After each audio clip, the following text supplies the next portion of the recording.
bivuga ko Imana idasangiye icyubahiro n'umwana w'umuntu.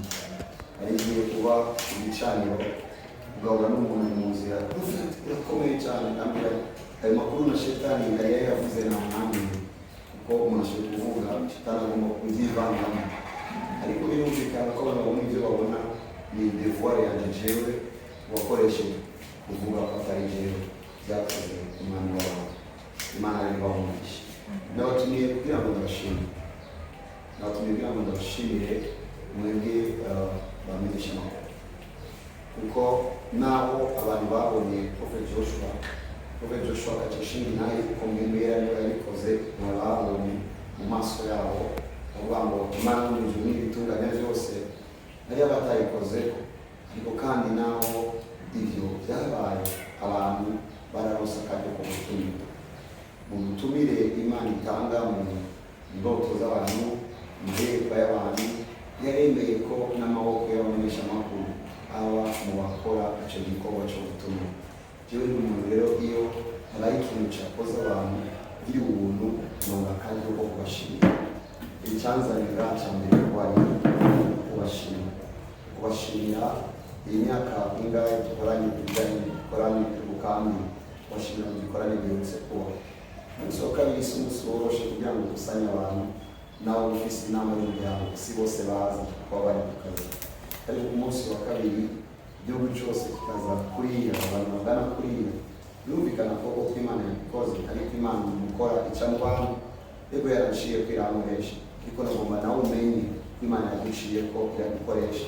Nagomba umenye iyo information wibwiwe nanje, wibwiwe n'uwakoresheje, kugira ngo wumve ko mu byo niratira Imana, ariko niratira Imana n'izingabire zitwa mwebwe mu binyamakuru mu bikorwa byayo. Kuri iyo kadre rero nanditse icyo ngomba ndabasabe imbere y'uko muvuga iki. Jye nagomba ndabasabe ni ibyo bintu byiza gukora, ushoboye kubikora yego bw'ubuzima cyangwa bw'ubundi, ariko je nawe turemeza ko ubuzima butangwa n'Imana. Ibyo bintu byiza gukora mubigwize icyo mvuze ndakizi, mubigwize bifise icyo bikora mu buzima bwawe. Imana mu mana bwayo ntigera idusaba 100% de nous, non. Iyo Imana isabye 100% de nous acakurikira gutaha mu ijuru. Nicyo gituma nkorera Imana ariko ngataha muhira nkabana n'umugore wanjye, parce que Dieu me donne ce temps pour ma femme.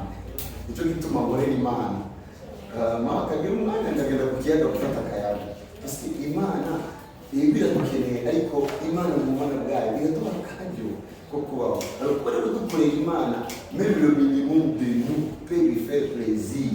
Numvise ko novuga kino cyumba kuri mwebwe no ku bandi bazocyumva bakora bino bintu, ndabikubwije ukuri, umunyabwenge ni umenya kubitandukanye.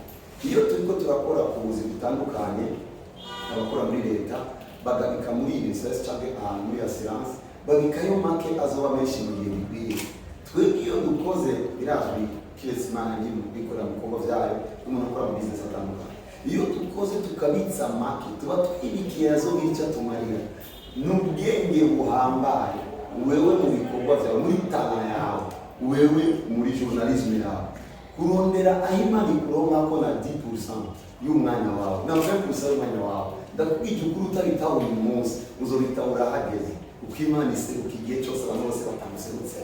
Kuko rero niko ndabivuga gutya, nagomba mwebwe muriko murabikora, je namenye ko mwabikoze, reka ndabizane mumenye ko birengeye icyo umuntu yotanga. Kuko umuntu nabwiye umuntu umwe byari ariko namushimira ku bikorwa yakoze, ndavuga ati sinibaza ko ari umuntu ashoboye guhemba uwundi, umuntu ashoboye gushimira uwundi, kuko umuntu nahembwa kuko niwamukoze akoresha amaboko, ariko mu mutwe wiwe si wawutunganije. naho umuntu yoguha umuriyoni niyo aguhembe, naho umuntu yoguha miliyoni 10, umuntu nahembe, umuntu arazimbe, umuntu arashimirwa. Ivyo ndashobora gushima n'umuntu ugakora agashima, ariko nanje kubatumira n'umuntu akorera Imana, n'umuntu akora igicapo gikomeye cyane kino gihugu no kwisi. Narinje kukubwira ibanga kugira ngo turiko tugendana gutya, ejo sindaguce hejuru ku ndege ukigenda n'amaguru, naho bibuwe mu modoka, kuko bifise aho biva. Imana ni gideni, Imana ni gideni, Imana ni rakwideni. Uyikoreye uyubaha ari hose Imana imugirira neza. Nagomba rero icyo kibe na information abihereye, ibe ubuzima tubire tububemo meza. genda wemere muri 100% y'amapublication yawe. Rondera ukuntu Imana ironga 10%. Si kubera Prophet Joshua hari abakozi Imana benshi beza cyane muri kino gihugu, hari n'abakozi Imana benshi ku isi, hari abaririmbyi beza. Rondera ukuntu Imana ironga le minimum, vuze minimum, ushatse maximum nkanje Imana ifise ku mwanya mwinshi ariye ndagira presque Joe n'umuryango ukambura, ariko wewe utangura kuri iyo minimum. Soma neza Bible, usomye Bible iyo abantu bumvise 1/10, kubera ko 1/10 cyangwa igira 10 gifise formule y'abantu bananiwe bibaza ko pastor wese atungishwe igira 10, babibona nk'uko umengo ni formule yo kwiba, niba yo kwiba Imana y'itamu. Iyo bavuze igira 10 bavuga ngo le Dieu n'a pas besoin de 100%, akeneye le minimum de toi kugira ngo akugarurire ibirezi byo ari waronse. Realite yo vuze 10% rero urashobora kuba mwiza mu gutanga 10% ku mafaranga, ariko utari mwiza mu gutanga 10% ku mwanya. Ariko iyo bavuze 10% muri Bible, iyo bavuze 10% y'amafaranga, oya, bavuze 10% yawe kugira ngo habe reconnaissance, habe a place aho wewe uvuga ngo jewe kana navyutse mu gitondo za gukora poste 35, nagomba ko muri poste 35 Imana irongera poste. Icyo numvise kuba partage kuko kavuge terme nyayo ndiko ndera imbere abantu babona ivyo zo bishiramo inshuro nyinshi, aho natanguye sio ngeze, aho zoba nejo saho ngeze uyu munsi, ariko ibanga ni rimwe, Imana yanje ndayikorera n'umwanya wanje n'inkomezi zanje n'ivyumviro vyanje uko birenze, kuko nariko ndayikorera gusa muri eglise ni vyiza, ariko cyangorera Imana aza eglise murabizi ko kubw'ubuntu bw'Imana mu ntango y'amashuri mu mwaka wese twaguye amakaye abanyeshuri ari ndetse amunani ubu bategerezwa kuba n'ibindi ntabwo ko Imana ironga pale. Icyo cya mbere mu myanya yawe. Icya kabiri gituma Imana ikora ibihambaye ku muntu ni Imana yera. Iyo turiko turayipresenta mu kwera kwayo, iyo uvuze ukwera muziki sivuze dasambana gusa, oya uvuze kabere imbere kayo ukwera kw'Imana kugaragara iyo aho uri uzanye umutekano w'Imana hagati mu bandi. Icyo rero kandi nagomba nabapartage, numva yuko mu kubashimira sinoreka kubaterera muri ibyo amacanye makuru kugira ngo sidege kubabwira imbere, kuko imbere ho ni heza hanini. Marumvise ibijyanye na 2030 ko tazogaruka Bujumbura, bazoti Bujumbura siko mwebwe muzorindira hiyo ko tuzongera na ruguru Imana zo guciriza, ariko nagomba mwumve ko n'ibituri muri biranahera. Uyu munsi aza kuba finale ya football cyo tumanye yambaye amama yo guca kugira ngo tugende dutange trophée baza kuba ba mbere mu makipe y'Ubujumbura kabiri, amakipe abiri ya ruguru ay'Ingozi n'Igitega yashikiye muri hotel yafatira ngayo Bujumbura bafungura. Twari tuganira ejo nabo ndababwira bino bintu mugira ngo ndabikora barako fise byinshi, oya ndabikora basi umutima wagutse, ariko umutima wagutse uzoma byinshi, umunsi uzorindira byinshi kugira ngo ukore muzo kwigera gukora. Reka ivyo byinshi bita byinshi ejo, ivyo byinshi bita byinshi ejo, ibi ufise uyu munsi nivyo byari byinshi byawe muri kahise. What you call many tomorrow, uvuga ngo naronke miliyoni ijana, uribuka ko igihe kimwe waravuga ngo naronke ibihumbi ijana, reka urashitse kuri byinshi byacagiye. Rero kuri ivyo byinshi by'ubu ukorera Imana yawe zokora ingamba. Donc bino bintu bya football byahuje amashengero harimo n'imisigiti abantu barakijijwe, ariko byafashije ama-eglise kugira suivi, biriko bituma eglise idapfa. Eglise iburaya yarapfuye, ishengero ryarapfuye neza iburaya ku buryo ugeze iburaya arana amashengero yarabaye amamize. None vyavuye kuki? N'abantu bidesinteresa niyo affaire y'ivyo bintu by'abantu biyugaranye batagomba kubana n'abandi. So ibi rero kubona jeweza kuri social media agenda kuri football kugira ngo muri football abantu babone ko aravuga Imana, ni gusanga abantu mu vyabo kugira ngo tubagire iyo Mana yacu, niba basanga babaye desinteressé complètement, harabaye ivy'amakinga muko murabona ko kubera porosha abana. Navuze rero ngo ibikorwa birabandanya, hariyo football mugani, ariko hariho kandi igikorwa kinini muzi kiza kuba le 12 kijya cyabaye abantu 14 turonderamo wa mbere tutumemo n'abandi bakomeye bonga bashobora kuza kubikoramo tugira ama confirmation hama le 12 tugiye kandi umunezero. Inyuma yaho tugomba dukora ikindi gikorwa nacyo nyine agomba ko mugitwara mukigira abantu. Igikorwa tugomba dukore bajya abantu 14 barakoze indirimbo yitwa Ngwino kwa Yesu. Tugomba tuyireke amagroupe yose ya dance, tous les groupes zikora dance, abashaka bo mwishengero, abashaka bo mwisi, baba bo mwisi navyo byiza batambi iyo ndirimbo, bakora ka video ko batambi iyo ndirimbo du poste 10 za mbere. Tugomba ko le 29 muri remise ya modoka bazobe bariko barakompeta nabo kandi bazotsindira amafaranga atari hafi munsi ya 3 miliyoni Imana iduciye inzira. Kubera ko tugomba ivyo, tugomba abantu nabo batarona kandi ko kumva ubutuma babumvire mu ndirimbo bariko barayitamba, ariko kandi gutamba kwabo kugira icyo kubashikanyeko.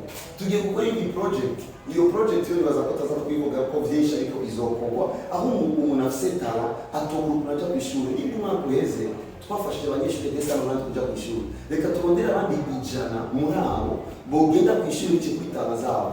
Tugomba dukore competition y'abantu bacapa, abantu bagira amadesin, abanyeshuri bakora amadesin bacape ibicapo bishobora kuba represente kuri desin imwe bitatu yuko igihe cyerezo gishitse Yesu araje vuba, berekana n'amaimage y'ibintu bibiri ko biraba. Izo desin abantu 100 bazoshima, abo bose bazogurirwa amakaye, bose 100 baba abanyeshuri musane yo condition, bose bazogurirwa amakaye kugira ngo n'abanyeshuri baronka kaje kuvuga Imana mu bicapo byabo, ariko kandi no kudasamara tanayiwe umutume ashoboye gufasha. Mbega kubikora kubaza ko biva kuki igima na rimwe muri retreat n'umutima wo kumvisha umuntu yuko icyari gishoboye guproduza icyari ngiririye hanze kandi atarize gukora icyaha.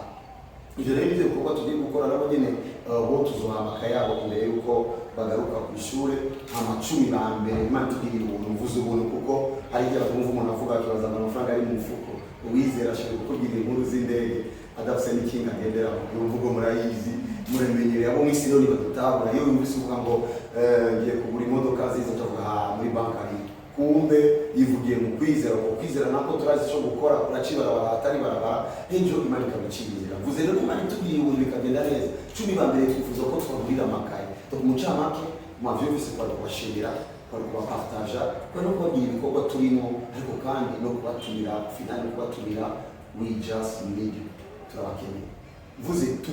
Mvuze na Joshua, mvuze n'ishengero isi iriko imukira kuri social media. Abantu benshi nibabizi isi tubayemo yarimukiye kuri social media.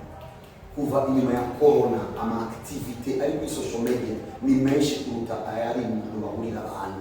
Donc coronavirus ni yaje gusa kuri ngwara, yari yaje gutransfera abantu muri technology, kuko abantu bose babikorera imuhira, barondera amahera muhira, basoheza amahera mu by'ibipapuro baragabanya. Wibuke ko muri coronavirus cyari kizira kugenda amafaranga mu maboko, amadolari mu maboko. Yari plan, yari je kwevita abantu muri crypto money, muri internet. Ubu umuntu ashobora kuba mu cyumba agatungirayo. Murabizi ko barakoresha ama intelligence artificielle, bagakora ama video mu cyumba tigeza zana n'umuntu n'umwe atazapfana akora no ku kamera.